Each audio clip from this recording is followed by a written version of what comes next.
You are looking at Julian's pronunciation guide, where we look at how to pronounce better some of the most mispronounced words in the world, like this other curious word. But how do you say what you're looking for today?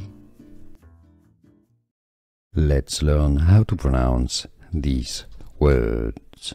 These two different words, they have a different spelling, but their pronunciation in English is the same. Those are homophones, meaning they are pronounced the exact same way. The top word is what you throw away, your garbage or rubbish.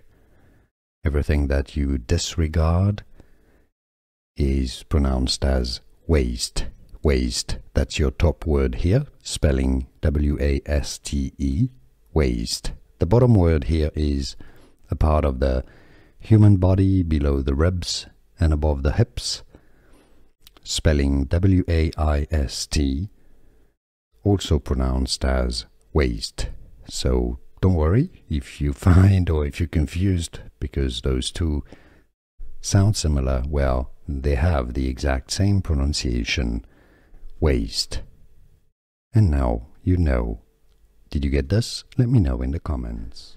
Here are more videos on how to pronounce more confusing words and names too many mispronounced. Like this video if you found it useful. I appreciate your support. I'll see you soon and thanks for watching.